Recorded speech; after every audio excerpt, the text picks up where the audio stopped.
All right, you ready? Mm-hmm. Hi folks, I know it's been a while. Thanks for all the thoughts and prayers. I'm feeling a lot better. They're going to blast a kidney stone out of me and then I'll be back on the payroll.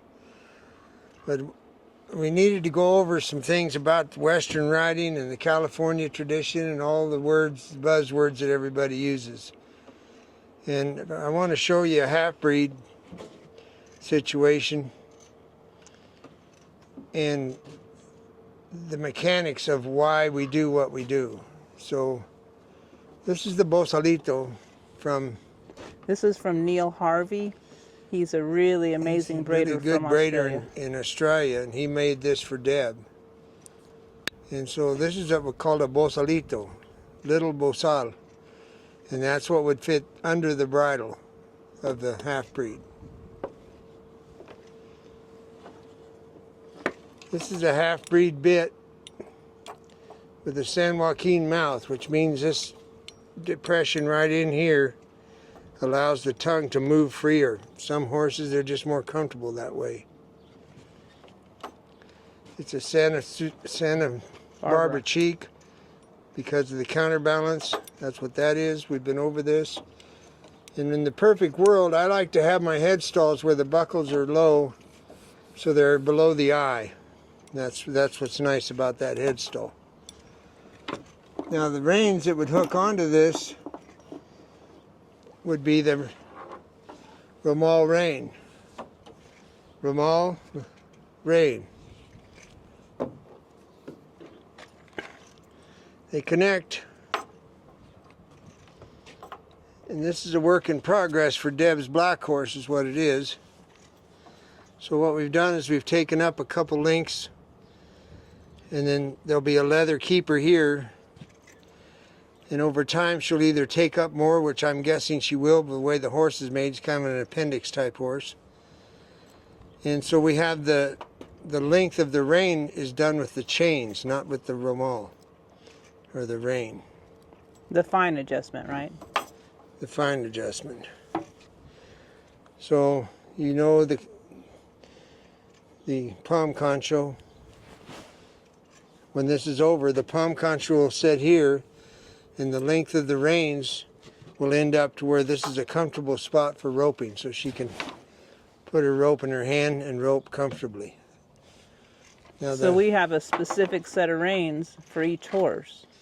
This bridle will be for her horse only. Now this Bosalito gets the get down rope, which I'll put on the horse after a bit. And the get down rope has a lot of reasons, but the main one is when you have Romal reins, you don't take them over a horse's head and lead the horse. But these come from Australia, handmade parachute cord. They're 80 bucks, which is a good deal really. So that's that bridle right there. So this is what the whole get up looks like when it's done. Now this is the Western bit. The reason why I came up with the Western bit is because it's what we grew up with as kids. There was a curb bit, you put it in your horse's mouth, and if you pull, they stopped. If they didn't stop, you just pulled harder. And everybody just rode these bits because they were so practical. And so practical, once again, has come back. And the key to the whole thing is the curb strap. And what you can do is you can get a horse really light in it. You can get him as light as a spade bit if you want to go there. And this is the misnomer. The reason I made this Western bit is to get people to actually ride Western. Riding Western means you ride with one hand. That's the difference between English riding and Western riding. Because of this solid cheek, it's a loose jaw but a solid cheek, you can't ride two-handed with this bit without contradicting anything you want. So it makes you ride one-handed and ride Western if that's what you want to do. If you want to ride a correction bit with two hands the rest of your life, have at it, but it's wrong. So now that's the setup. So the split reins, of course, the way they work is that when you get off, you simply leave one rein on and you can lead the horse with the other rein if that's what you'd like to do. Or Mexican horses that we get, and I know you're going to cringe, but you can tie a Mexican horse to a bush and he'll be there tomorrow when you come back. That's what they do. It's cultural. That's what they do down there. They just tie the horse to the bush and he stands there because they're broke to stand. Well, no, I think I don't know about today, but if you go to any team roping, you'll see a dozen horses tied to the fence by their reins. Yep, lines of them. They don't pull back. They just stand there. So there's the western bit. The get downs, there's lots of choices. And so now I'm going to show you the practical side of it with the students over here. Okay. Okay, here is the western bit with split reins and a leather curb strap. It's got a cricket. The cricket solves a lot of problems for a lot of people. For us, the main reason is because we live in the desert. It keeps the mouth wet on the horse.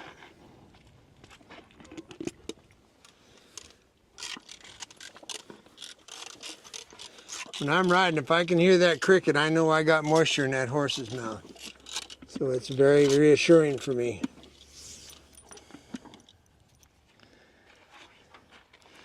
What we were talking about is the curb strap, which we undo every time we unbridle them out of respect for the horse. And as you all know, I set my curb strap tighter than most people out of respect for the horse, incidentally. So I've got one finger at an angle between the jawbone and the curb strap.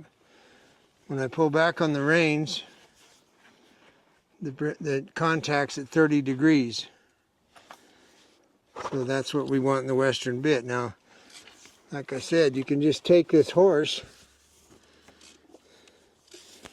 and I know there's outfits in Texas, they just wrap the reins around the neck and horse jumps in the gooseneck and stands there.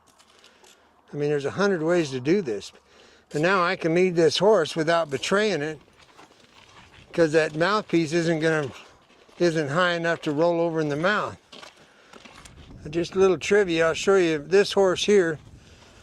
If I choose when I come in, I got something to do, I put both reins through the ring. Now I just take one and tie it. That's what I do. How come you just tie it with one? Because if he pulls back, it's just going to be one rein that does get broke. And of course he can eat the other one. So if you want to feed your horse some leather, this is the trick. Okay. When you're dealing with your wife's horse on a video, it's always fun. Yep.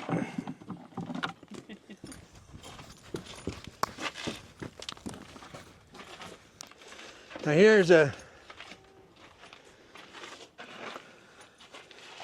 Las Cruces bit.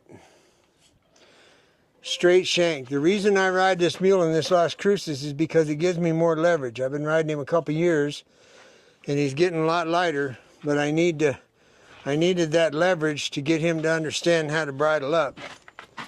And here's a good example why you can tie. I can tie him here. He's not going to pull back. He'll be just fine, and I can come back tomorrow and he'll be standing here. I use a flat chain curb now, which I go back and forth between the leather curb strap and a flat chain, just because when I feel him getting lighter, I put the leather one on. But rather than arguing with a mule, which is a joke, the way I see it, if I can pull back on the leather and get the best thing I wanted, I'm good. If it starts where I'm pulling harder than I want to, then I just simply put the chain back on. Because then if I left the leather one on, he would get dull to the leather one. So that's how come I do this thing with it. And this has nothing to do with a spade bit horse. This has to do with riding an animal that happens to have ears longer than a typical horse. But what I want to show you is the way I ride him.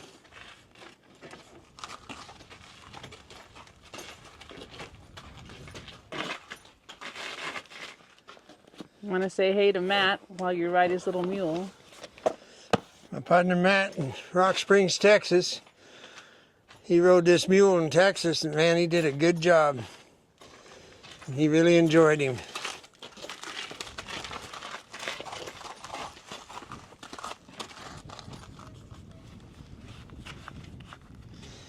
It was a real pleasure to have Matt ride him there while we were with the Valor deal. Did Randy get to ride him? Everybody, Randy did, lots of people. But I think I mentioned it, but I got the honor of taking Matt, who graduated the Valor program. I got to load him up with me when I left, and I said, "What do you need?" He says, "Two things, my dog and my pickup." So we drove straight to his dog and his pickup. And he's set for life now. He's a good guy, and I know he's going to be just fine.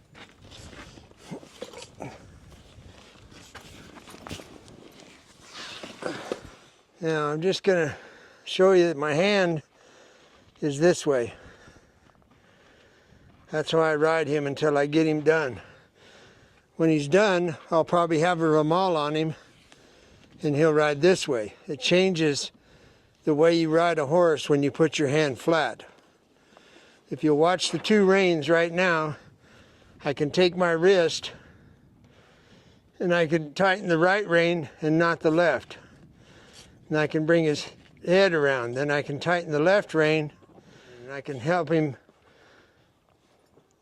get handier with a flat hand. I have a question that I struggle with the flat hand. How do you shorten the rein? If I'm sitting here and I need to make this rein shorter, I simply walk it with my thumb and my forefinger. Got it. And I'll walk it until I got it the length I want. Like if I was roping on him, I'd probably have this left rein that short. Now I'll put it back in the middle just by walking it in with my fingers. And then I'll take it up the other way just by walking it by. So that's how it's done. Let me just walk up the hill.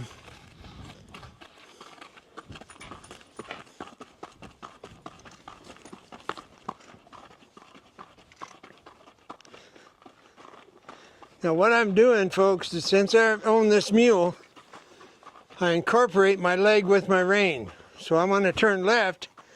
You already know about the position of the human. What I'm doing is transitioning from having to shorten my rein so that I transition to when he feels my right leg go on, he turns left. So my rein's shorter and I'll turn him around. Now if I want him to get on the hindquarter, I just pull back farther. Now you see how he's braced and pushing on it? Well, that's going to go away. Now I'm going to take the right rein. And what happens is if he wants to root his nose out, he's going to run into my hand. So over time, this will look like this and he'll be done. Well, time, you know me and time, it's poco a poco. But anyway, for now, I've gone against tradition and used a silver bit with a split rein, which I'm sure it's illegal. Go to hell somewhere, but the point is, it's common sense to me. I've closed his mouth, I've got the leverage I need, and I got a split rein so I can get off and lead him through the brush and tie him to a bush and whatever I need to do. And we've seen vaqueros in Baja, really good ones. And I've watched them, and Deb's seen them. They'll take something like this, they'll get off, they'll take the left rein, tie it around the left ankle, and leave. The horse will stand there, tied to his ankle. And he doesn't move, he doesn't care, he goes to sleep. So just bear in mind, like especially if you travel, you go to Spain or you go to South America, don't be an American and say, well, you know what I would do? Just keep your mouth shut and watch. And you can learn a lot. You'll learn a lot of things because that's their culture.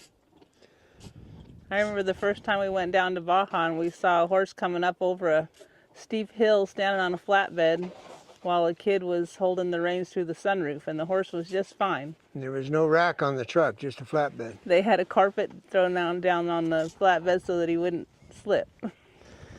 So, you know, there again, that's it. And so, you know, I've just been in Texas and had some folks get in a clinic, and it was kind of cool to have the people, the local people, want to learn some of this stuff. So I met some really nice people back there.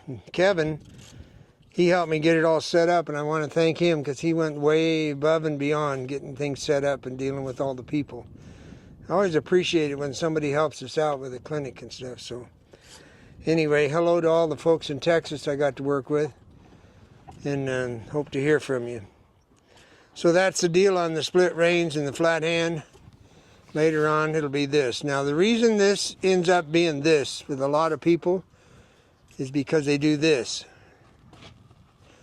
Okay, what you'll notice when I really put the power on this mule, because of if you move your hand way over, they just simply turn their head the wrong way. And I don't want that. So now watch him. He's learning to bridle up. But there again, I'm in no hurry. I don't have to be anywhere, so he'll get handy. He's gotten handier since I've owned him. But that's basically the reason for the split reins and how they work. Okay, folks, now we got the spade bit and the get down in the bosalito. What I'd like to do is show you how I hang a horse in a spade bit. This is why we have the ring.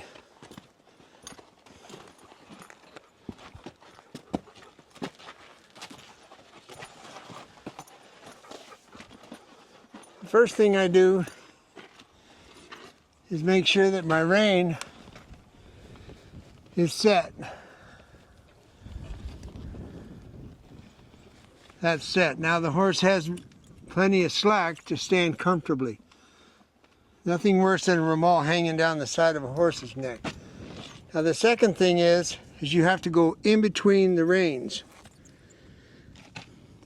so they're not touched by the get down. Now you can tie your horse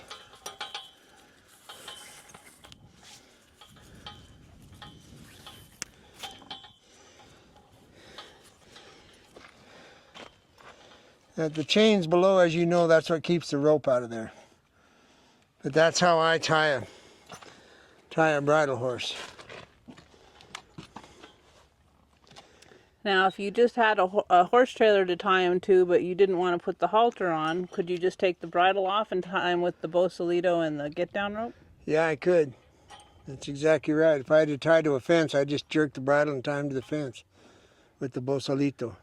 And I think the important thing for people to imagine, because we're not going to do it, is if you took the Romal reins over his head and led him with that, that would pull this spade bit forward. Which I'm going to show you.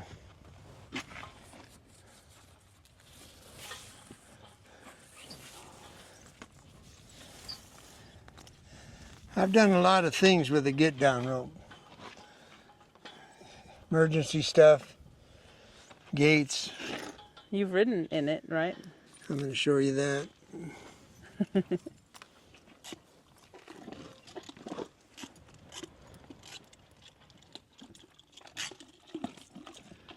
But what Deb is saying, if I got out in front of this horse, and you can see the spade,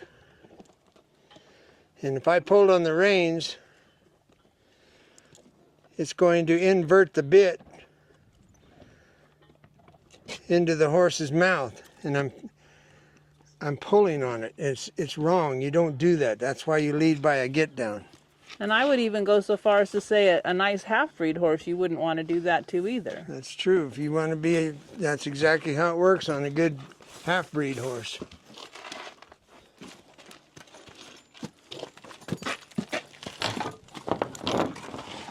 Now the get down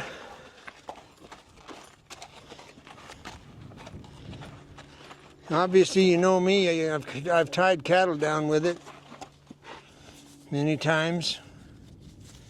If I need it real quick to tie a front foot to a hind foot or whatever I'm wanting to do, I've got plenty of room with this rope to tie any appendage I want on a cow. Now if I'm in a situation where I want to hobble my horse,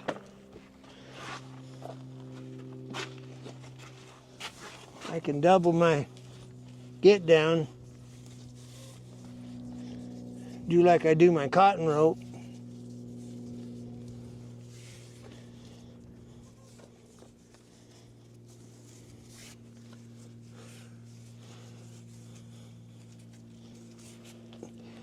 And believe me, this is only for emergencies.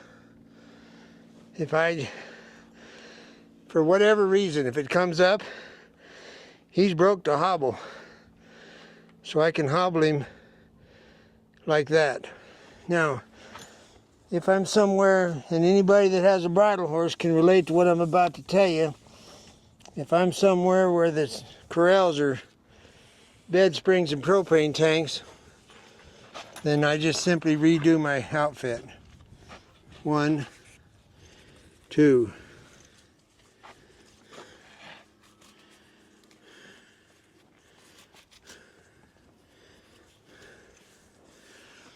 Now on a bridle horse, it doesn't matter what, you can do this in a halter.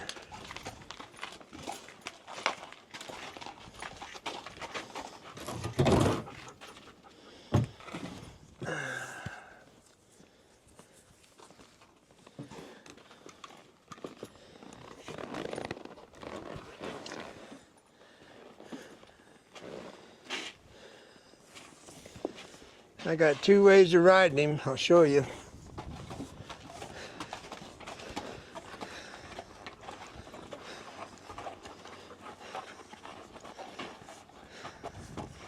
But for him, if I'm in a crummy set of corrals, I ride this way because I can rope. But he still has the exact same moves I want from a horse.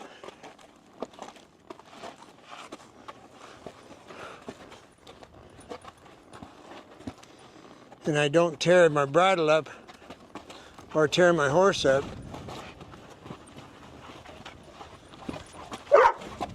Out.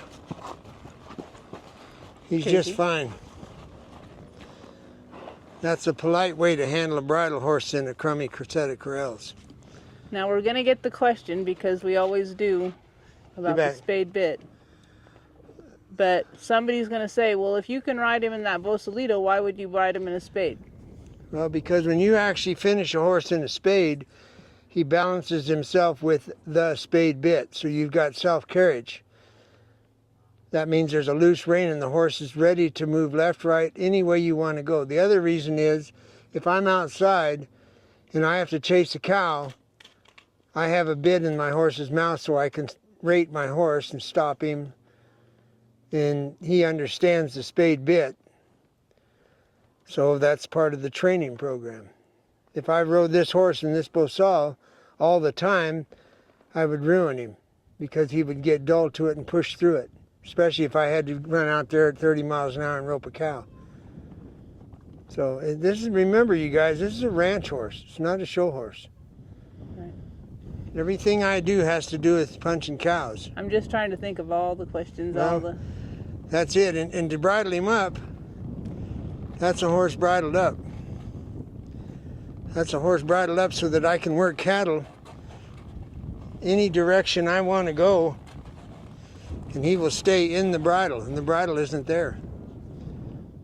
If it was a Bosal, after X amount of time, his nose would be out and his back would be hollow, and everything I've done to get the highest level trained horse I can get would be out the window. I think it's kind of like you always have a spur on your heel, but you rarely have to use it. I very seldom use a spur. It's kind of like that in this horse is 7, and I haven't had to use a spur, I don't even remember. But it's there. If I need to get out of the way, and anybody that punches cows knows there's times when you really need to get out of the way. But the spade bit is that same thing. You bridle him up and it's there if you need it. When I pick him up, he's on the payroll. That's what it looks like on a horse that's been carrying a spade bit for, 2 years, 3 years? I don't know. So now I drop my hand and he can, in fact, relax, lower his head, do whatever he wants. So I hope that clears some things up. And I got to tell you, I've said this before, but I don't care, that I really appreciate the interest people have in what we do. And there's a reason why we give it away. We give it away because we give it away. And the loops that I throw, and the spade bit story, and the mules, and the western bits, and the snaffle, it's all just stuff that I've done for a really long time, and I want you to know every single thing I know. And I'm proud to tell you there's a couple young ladies that are taking over that are going to be absolutely phenomenal bridle horse women. So that makes me feel good. And I think that pretty well covers it. Do we want to drop any names of them, or Aisha Falconer and Amy Pollock? Yeah, we could probably drop their names. Might as well. They're on their way. Aisha come down and spend a couple days just to get a couple pieces, and she's on her way. And Amy, I've known her off and on for several years, and she has got it. And you're going to see down the road, because they're going to send us videos, and that's who you'll be watching. Be cool to have them in the same place sometime. That would be nice. Someday we'll have I don't know what you call it, a reunion, I guess. Anyway, thanks again, you guys, and thanks for all your thoughts and prayers, because it turns out the heat stroke was part of this deal, and that's not easy to get over. So thank you. All right. Adios. You can go to the house now.